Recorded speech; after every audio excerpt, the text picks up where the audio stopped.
kind of inspired you? Obviously, he gave the rundown. What inspired you to just not talk about it, but write a book about your experiences?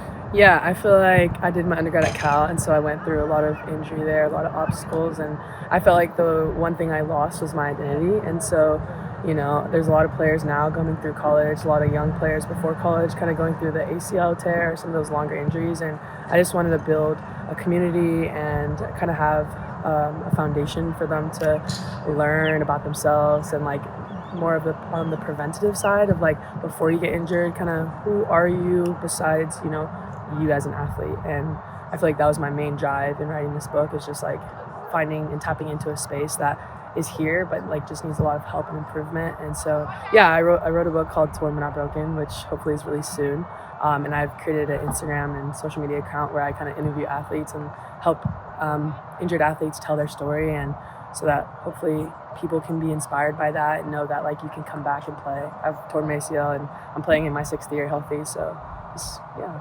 Right, and you mentioned 3 key words. Who are you, right? Yeah. Finding that out. What did you find out about yourself throughout that struggle that you didn't know about yourself, having the success you did on the field before your injury?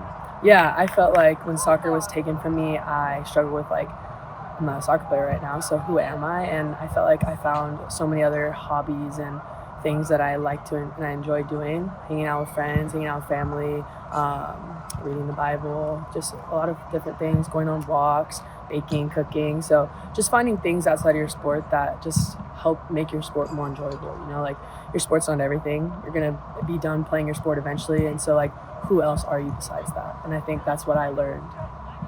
What was the process of actually writing a book like? I mean, I imagine a lot of students might struggle with writing like a 10 to 20 page essay, and yet you're taking on a whole book. So, I mean, what was that like, and how's it been, both maybe in a personal enjoyment and maybe just fulfillment as well doing it? Yeah, I felt like I kind of just ran with it originally, like just got really happy and joyful, like writing my own story and being able to like write everything down, and then kind of going through like a brainstorming process with my parents, like them remembering my story as well and helping me like, remember when you did this or when you did that, you should really talk about this. And then just adding more of like the journaling side of things, like things that I wish I knew, things that I could advise others. And I interviewed 6 other athletes as well, and so hearing their stories helped mine, and just helping include that as well. I interviewed Tracy Joyner, and her story was also very helpful, and she had a lot of good advice on the book itself. So I feel like it was just enjoyable. Like I made so many connections, talked with a lot of my old friends, just hearing other people's story and like being empowered to kind of include all that in my book. Now, I'm kind of curious, right? As a former athlete, when we go through injuries, significant injuries, we try to get that out of our mind. Why did you feel it was necessary for you to continue to relive that and put that down and also share it with other people? Why was that important for you to hang on to that instead of letting it go? Yeah, I mean, I feel like my injury shaped who I am. I feel like every time I'm on the field, I'm just so grateful to be healthy and able, because there was a point where I was on the sideline doing the sideline injuries. I was in a brace, I was in crutches, and so I think it's important to like relive that on the field. And it empowers me, like when I get through tackles, I'm like, yeah, my knees are strong. Like I'm running through these girls. And I think that's super important because it's a part of your story. It's not something that you can just like forget about. It's not like it was just in the past and now it's not affecting me. Like it will forever impact me. And when I see a player go down, like there's part of me that feels for them because I know the journey ahead. But it's a part of your story. It's not something that you can't control that. You can only like grow from it and use it as fuel. Speaking of on the field, I mean, how are you feeling health-wise? How's everything looking from your perspective team-wise, and then just team-wise as well? What's the excitement like amongst the team knowing that, hey, season opener's here, year 200 joiner? Just how's it feel? Yeah, it feels great. I mean, this is my 6th year, so I'm full go. Like I'm very healthy, very excited to like go, playing forward, ready to score some goals. We have a lot of good players. Half the squad came back, half the squad is new. There's a lot of good talent here, so I'm really excited for the depth in our team. I feel like that was something that maybe we lacked a little bit last year, and this year it's going to be awesome because you're going on the field, giving it your full go, and then you have people who are going to rotate and like carry the same intensity, and I think that's super important. I really believe in this team, and I think we can do it. I think we can be the first Oregon soccer team to make it into the tournament, and I'm really excited to just be a part of that. And does that belief kind of just drive you off with just understanding last year was Coach Joyner's first year, a lot of growing pains? This year, we got a full summer underneath our belts.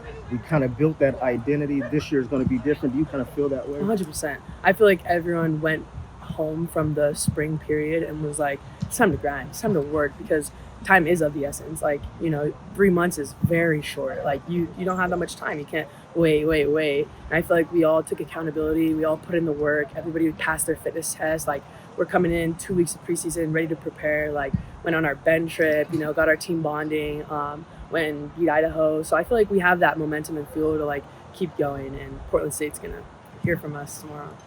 Now, just talk a little bit about Portland State. What have you guys seen from them on film that you're preparing for? I know you don't want to give up you guys the scheme and all the insight, but just the roster that you've seen. How do you feel about that roster approaching this game? I feel good. I feel like the style of play that Oregon soccer has is unbeatable, and I feel like the talent that we have and that we bring is going to combat Portland State all day, every day. I believe in my team for the 1v1 battles, whether that's on the attack, on the defense. I just think it's going to be a 4-5-0 game, and I'm really excited for tomorrow.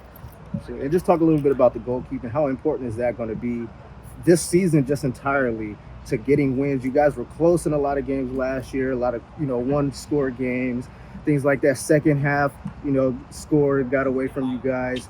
How important is goalkeeping this year for you? Goalkeeping is essential. I feel like having a goalkeeper you can play with through the back, somebody that you can rely on and trust. I think we got 2 new goalkeepers this fall, 1 returner, and just the energy, the leadership, the accountability, it's all there. And I'm just really excited because I feel like there's a lot of competition there. There's 3 of them, so they all want to play. And so I think that brings a lot of intensity also to the team. It's hard to score on them. And so I'm excited for them to be competed against in game. Right. Then there's also some freshmen that you guys added to the team as well. Just talk a little bit about the freshmen and what you guys are kind of expecting their contributions to be for you guys this year. Yeah, there's tons of talent in this freshman class. I'm really excited. I see the potential, not only this year, but like for the next 4 years with them. Giselle White getting called to the Argentina team, like that's amazing and awesome. We're going to miss her, but she's going to do big things there. We just have a ton of talent. We have people from all over the country. And so I think that plays a role too. Like off the field, personality wise, like everyone's just a joy to be around. And I feel like that's awesome, because you have a good team culture off the field, you're gonna have a great team culture on the field. So I'm very excited. Right. And just quickly touching on Giselle, that you mentioned her right as a freshman being called up. I believe it's her second time being called up. Just talk about the type of player that she is and the skill, and just to be able to be on that level at that such young of an age. Yeah, I feel like she reads the game very well. She has a very good soccer IQ, and I think that's what helps her be such a talented player. I've seen glimpses, obviously, because we played some 11v11 stuff here, and very talented. Like, I'm excited to work with her. I hope that she comes back and is able to play, because I feel like we would work well together up top. I'm just really excited for her future because it's endless. The sky's the limit. Absolutely. And speaking of endless, the sky's the limit for you guys. What is it going to take for you guys to get a win in this opener? Yeah, I think it's going to be just everyone being on the same page. Like you play against a team and sometimes they can alter your style of play. But I feel like if we really stick to what we know in our foundation as Oregon soccer, I think we can do anything. And as long as we have each other's backs, which we do, we got it. Sky's the limit. Yeah.